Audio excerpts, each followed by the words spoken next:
आज अपन कुछ important questions करेंगे क्लास 12 फिजिक्स के, जो कि है न्यूमेरिकल क्वेश्चंस कराऊंगा मैं आपको इस यूट्यूब चैनल पे। और आज अपन जो न्यूमेरिकल करेंगे वो इलेक्ट्रिक चार्ज की प्रॉपर्टीज़ पे करेंगे।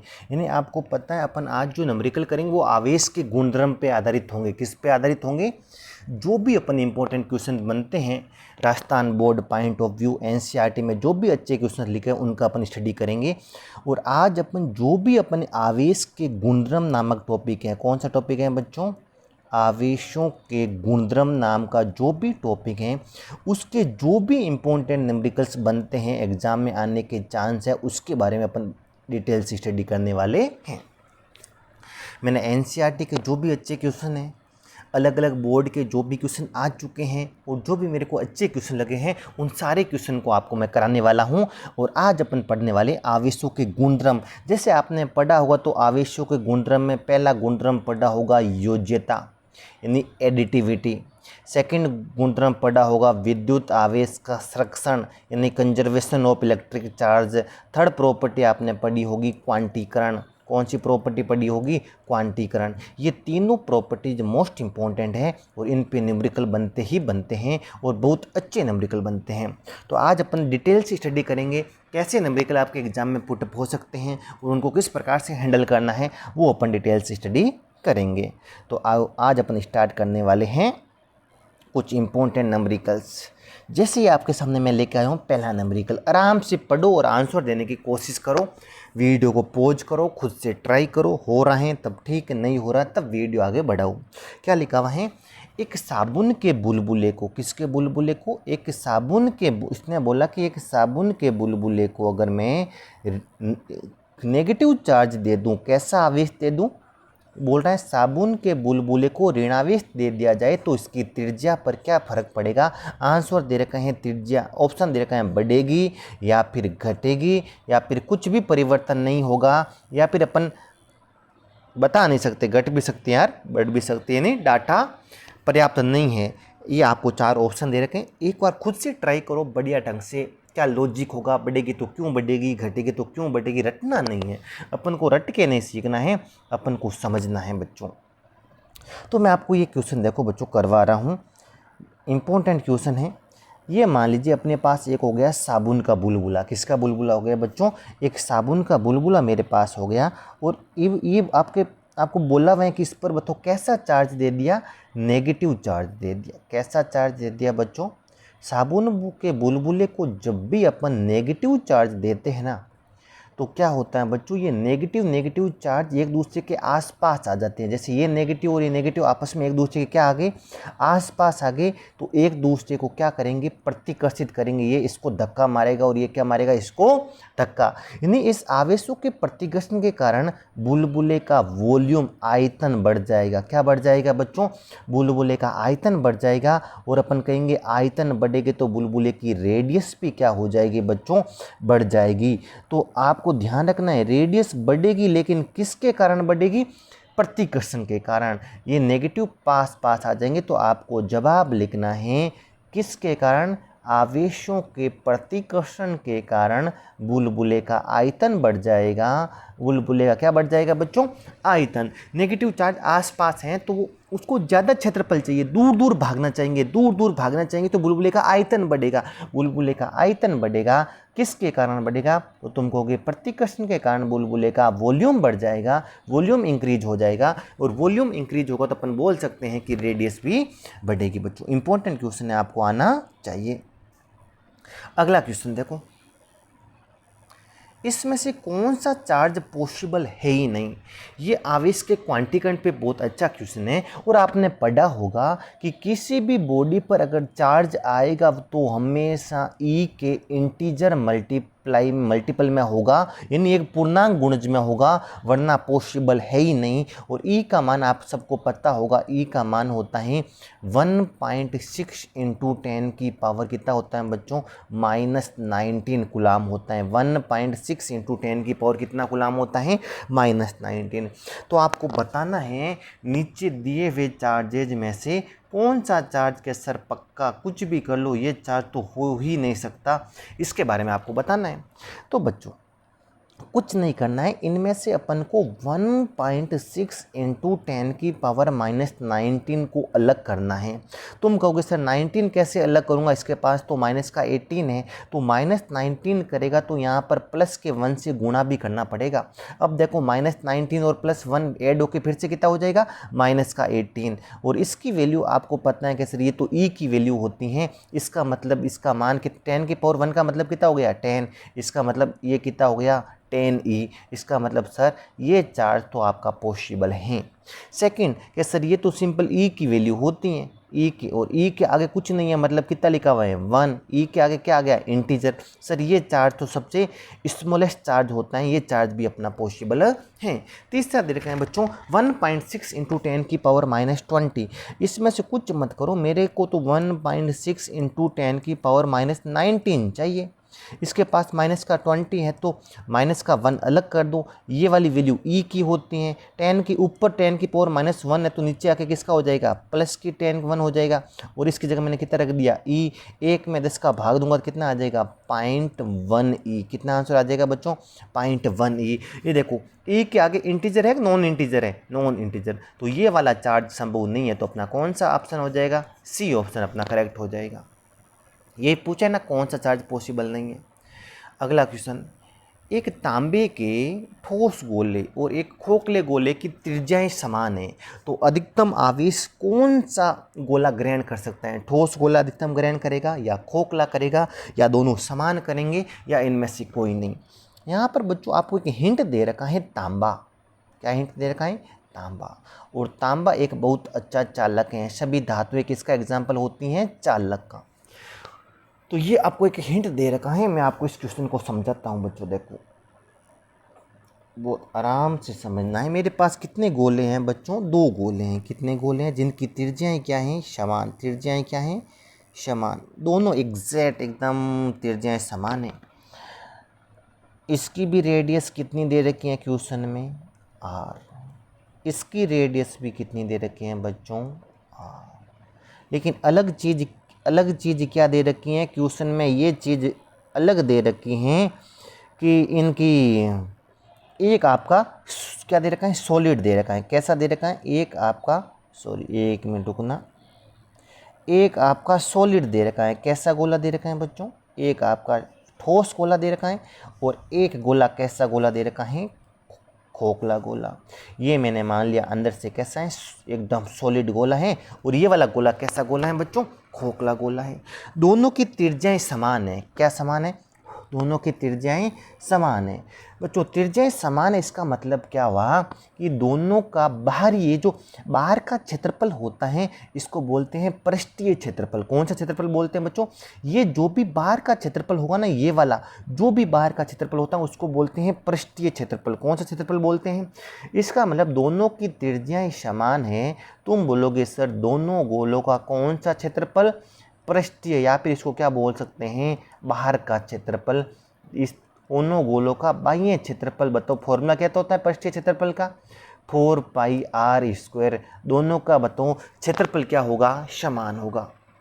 बच्चों जब भी किसी चालक को अपन आवेश देते हैं तो भाई अंदर से खोखला रहे चाहे ठोस रहे उससे कोई फर्क नहीं पड़ता है, और पूरा का पूरा चार्ज उसके बाहरी सतह पर आ जाता है। कौन सी सतह पर आ जाता है बच्चों, अंदर से खोखला होगा तब तो अंदर आवेश आ ही नहीं सकता, क्योंकि आवेश के लिए द्रव्यमान का होना जरूरी है। किसका होना जरूरी है, इसमें तो अंदर आवेश घुस ही नहीं सकता क्योंकि अंदर द्रव्यमान नहीं है। और आपको पता है आवेश किसके साथ संबंधित होता है, द्रव्यमान। बिना द्रव्यमान के आवेश नहीं रह ही नहीं सकता, जबकि द्रव्यमान आवेश के बिना रह सकता है, ये आपको मैंने बताया था। जबकि इसके अंदर द्रव्यमान है फिर भी आवेश नहीं आएगा, क्योंकि चालक को जो भी अपन आवेश देते हैं वो पूरा का पूरा उसकी कौन सी सतह पर आकर इकट्ठा हो जाता है, बाहरी सतह पर आकर क्या हो जाता है बच्चों, इकट्ठा। तो जितना आवेश एक खोखला गोला ग्रहण कर सकता है उतना का उतना ही एक ठोस गोला ग्रहण करेगा। उस ठोस से फर्क नहीं पड़ेगा कि सर इसके अंदर द्रव्यमान है तो आवेश क्यों नहीं आया। किसी भी अगर कोई भी गोला चालक है, कैसा गोला है, चालक, तो आप जितना भी आवेश दोगे उसकी बाहरी सतह पर आएगा। और दोनों की त्रिज्याएं समान है, दोनों की बाहरी सतह क्या होगी, समान होगी। अंदर ये खोखला है, ठोस है, उससे कोई फर्क नहीं पड़ेगा। बाहर से दोनों का पृष्ठीय क्षेत्रफल समान है, तो पूरा का पूरा आवेश कौन सी सतह पर इकट्ठा होता है, बाहरी सतह पर इकट्ठा होता है। तो दोनों की आवेश ग्रहण करने की क्षमता क्या होगी बच्चों, बराबर होगी। दोनों के आवेश ग्रहण करने की क्षमता क्या हो जाएगी, बराबर। तो कौन सा ऑप्शन हो जाएगा, दोनों की आवेश ग्रहण करने की क्षमता क्या होगी, समान होगी। अगला क्वेश्चन, एक कूलाम आवेश में इलेक्ट्रॉनों की संख्या बतानी है। कितने कूलाम आवेश में, कि एक कूलाम आवेश में इलेक्ट्रॉनों की संख्या बताओ। ये क्वेश्चन भी बच्चों अच्छा क्वेश्चन माना जाता है और इस क्वेश्चन को भी अपन सोल्व करने की ट्राई करते हैं। इस क्वेश्चन को भी बच्चों अपन क्या करते हैं, ये मान लीजिए अपने पास, अच्छे से सुनना बच्चों, देखना। ये मेरे पास एक उदासीन गोला था। कैसा गोला था बच्चों, ये एकदम उदासीन था। और क्वेश्चन में बोला हुआ इस पर कितना चार्ज लेके आना है, एक कूलाम। कितना कूलाम लाना है, एक कूलाम। तो अगर पॉजिटिव चार्ज लाना है तो किसी उदासीन गोले से इलेक्ट्रॉन बाहर निकालने पड़ेंगे, और मेरे को इस पर तब तक इलेक्ट्रॉन निकालने हैं जब तक इस पर कितना कूलाम आवेश नहीं आ जाए, एक कूलाम। तो मैं इलेक्ट्रॉन निकालता गया, 1 2 3 4 गिनता गया। मैंने माना कि टोटल कितने इलेक्ट्रॉन निकाले, मैंने n इलेक्ट्रॉन निकाले। तब इस उदासीन गोले पर कितना चार्ज आ गया, एक कूलाम। तो एक कूलाम चार्ज लाने के लिए कितने इलेक्ट्रॉन निकालने पड़े, n। और n निकालते हैं तो टोटल चार्ज कितना आता है, n। तो n का मान किसके बराबर हो जाएगा, 1 कूलाम के। तो n का मान कितना हो जाएगा, 1/e। कितना हो जाएगा, 1/1.6 इंटू 10⁻⁻19। 19 किधर चला जाएगा, ऊपर। और यहाँ से 1.6 का ये पॉइंट हटाऊंगा, एक ऊपर क्या लग जाएगा, 10। और 10⁻19 अपॉन कितना आ जाएगा, 16। एक 10 इससे ये उधार ले ले तो ये 10 अब क्या बन गया, 100। वहाँ कितना बन गया, 10⁻18 अपॉन में कितना आ गया, 16। 100 में 16 का भाग कितनी बार जाता है, 6.25 बार। कितनी बार जाता है, 6.25 इंटू 10 कितना आंसर आ जाएगा, 18। मतलब अपन को कुल मिला के इतने इलेक्ट्रॉन बाहर निकालने पड़ेंगे किसी भी उदासीन गोले से, ताकि उस पर कितने कूलाम का आवेश आ जाए, एक कूलाम का आवेश आ जाए। तो बताओ एक कूलाम आवेश के लिए कितने इलेक्ट्रॉन निकालने पड़ते हैं, 6.25 इंटू 10⁻18। अगला क्वेश्चन अच्छा है बच्चों, पढ़ो। दो धातु के गोले हैं बच्चों, एकदम सेम। एक गोले को नाम दे दिया ए, एक गोले को नाम दे दिया बी। दोनों का आकार समान है, दोनों का द्रव्यमान भी समान है। फर्क क्या है, मैं ए गोले को धनावेश दे रहा हूँ और बी गोले को ऋणावेश दे रहा हूँ। उतना का उतना, जितना ए को धनावेश दूंगा उतना का उतना बी को क्या दूंगा, ऋणावेश दूंगा। अब बताओ किसका द्रव्यमान बढ़ेगा, ए का द्रव्यमान बढ़ेगा, बी का द्रव्यमान बढ़ेगा। आपको पता है किसी भी गोले को अपन अगर धनावेश देते हैं, क्या देते हैं बच्चों, गोले को धनावेश देते हैं तो उससे इलेक्ट्रॉन बाहर निकाला जाता है। किसको बाहर निकाला जाता है, इलेक्ट्रॉन बाहर निकाले जाते हैं। तो धनावेशित के द्रव्यमान में हमेशा कमी आती है। जबकि किसी भी गोले को अपन ऋणावेश देते हैं तो उसको इलेक्ट्रॉन बाहर से देने पड़ते हैं। इलेक्ट्रॉन देने पड़ते तो उसका मास बढ़ता है। तो याद रखना, धनावेशित गोले का द्रव्यमान तो घटेगा जबकि ऋणावेशित गोले का द्रव्यमान बढ़ेगा। इसका मतलब गोले ए का द्रव्यमान घटना चाहिए और गोले बी का द्रव्यमान बढ़ना चाहिए। दोनों का समान रहेगा, ये ऑप्शन गलत हो गया। ए का द्रव्यमान बढ़ेगा, बढ़ेगा नहीं, ए का द्रव्यमान घटेगा, ए का, ये भी गलत हो गया। बी का द्रव्यमान घटेगा नहीं, बी पर ऋणावेश है तो बी का द्रव्यमान बढ़ना चाहिए, ये ऑप्शन भी गलत हो गया। तो ऑप्शन कौन सा सही हो जाएगा, बी का द्रव्यमान बढ़ेगा। अच्छा क्वेश्चन था। अगला क्वेश्चन देखो, किसी उदासीन धातु की प्लेट से कितने इलेक्ट्रॉन बाहर निकाले जाते हैं, 10⁻19। आपको पता है एक इलेक्ट्रॉन बाहर निकालते हैं तो कितना चार्ज आता है, +e। कितने इलेक्ट्रॉन निकाले, 10⁻19। तो कितना आवेश आएगा, 10⁻19e। e की वैल्यू कितनी होती है बच्चों, 1.6 इंटू 10⁻−19। माइनस से प्लस क्या हो जाएगा, कैंसिल। और कितना आंसर आ जाएगा, 1.6।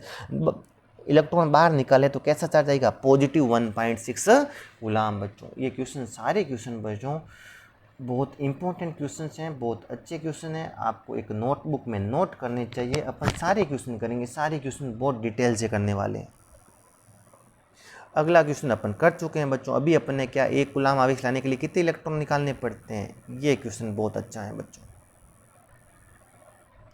क्या बोला, किसी वस्तु को मैंने आवेशित किया और आवेशन की प्रक्रिया में मैंने ये देखा कि उसके द्रव्यमान बढ़ गया। द्रव्यमान कितना बढ़ गया बच्चों, द्रव्यमान बढ़ गया है 9.1 नैनोग्राम। द्रव्यमान में क्या हो गई, वृद्धि हो गई। तो बच्चों द्रव्यमान बढ़ा है, इसका मतलब उसने इलेक्ट्रॉन लिए हैं। इलेक्ट्रॉन लेगा तभी द्रव्यमान बढ़ेगा, और इलेक्ट्रॉन लेगा तब कौन सा चार्ज आता है बच्चों, नेगेटिव चार्ज आता है। ये चीज़ आपके दिमाग में होना चाहिए। देखो आवेश की प्रकृति बतानी है तो मैं बता दूंगा उस पर कैसा चार्ज आएगा, नेगेटिव। क्वेश्चन में दे रखा है, बताओ उसने कितने इलेक्ट्रॉन लिए, कितना आवेश आएगा। आवेश की प्रकृति बताओ, पॉजिटिव आएगा या नेगेटिव आएगा बच्चों। आराम से देखना है बच्चों। मेरे को बताओ बच्चों, द्रव्यमान में कितना परिवर्तन हुआ, द्रव्यमान बढ़ा या घटा। तुम कहोगे द्रव्यमान बढ़ा। द्रव्यमान में चेंज को लिखते हैं डेल्टा एम से। किससे लिखा जाता है बच्चों, डेल्टा एम से। और आपको पता है उस गोले का द्रव्यमान 9.1 नैनोग्राम बढ़ गया। कितना ग्राम बढ़ गया, नैनोग्राम। और अपन को फिर पता है फिजिक्स में एमकेएस पद्धति चलती है, किलोग्राम में मापते हैं द्रव्यमान को। तो पहले इसको किलोग्राम में बदलो। 9.1 नैनो का मतलब होता है 10⁻⁹। ग्राम का मतलब होता है, ग्राम को किलोग्राम बदलूंगा तो 10⁻⁻3। अब पीछे कितना आ जाएगा बच्चों, किलोग्राम। मतलब द्रव्यमान में कितना चेंज हुआ है, 9.1 इंटू 10⁻12 किलोग्राम। इतना द्रव्यमान उसका बढ़ गया। अगर मान लीजिए एक इलेक्ट्रॉन लेता तो द्रव्यमान कितना बढ़ता, 9.1 इंटू 10⁻31 kg का द्रव्यमान बढ़ता। तो उसने, मेरे को पता नहीं कितने इलेक्ट्रॉन ग्रहण किए, मेरे को पता है द्रव्यमान इतना बढ़ गया, तो मैंने माना कि उसने कितने इलेक्ट्रॉन ग्रहण कर दिए, n। तो अपने हिसाब से कितना द्रव्यमान बढ़ना चाहिए, इतना। और क्वेश्चन में कितना दे रखा, कितना बढ़ा, 9.1 इंटू 10⁻12 किलोग्राम। 9.1 से 9.1 क्या हो जाएगा, कैंसिल। n की वैल्यू, ये -31 ऊपर जाएगा तो उधर नीचे जाएगा, फिर ऊपर जाएगा तो किसका हो जाएगा, प्लस का। 10 की पावर क्या बन जाएगा, प्लस का 31 इंटू 10 की पावर माइनस का 12। तो कितने इलेक्ट्रॉन ग्रहण करेगा वो, 10 की पावर 19 इलेक्ट्रॉन क्या करेगा, ग्रहण करेगा। और एक इलेक्ट्रॉन ग्रहण करने से कितना आवेश आता है, -e। कितने इलेक्ट्रॉन ग्रहण किए हैं, 10 की पावर 19। तो कितना चार्ज आएगा, 10 की पावर 19 इंटू 1.6 इंटू 10 की पावर -19 से +19 क्या हो जाएगा, कैंसिल। किस प्रकृति का चार्ज आएगा, नेगेटिव। और कितना आएगा, 1.6 कूलाम। ये क्वेश्चन बच्चों बहुत मोस्ट इंपॉर्टेंट क्वेश्चन है। ऐसा क्वेश्चन आ गया तो आधी जनसंख्या साफ हो जाएगी, आधी जनसंख्या से नहीं हिलेगा क्वेश्चन। ये आना चाहिए आपको, प्रैक्टिस में होने चाहिए ऐसे क्वेश्चन। अगला क्वेश्चन देखते हैं अपन।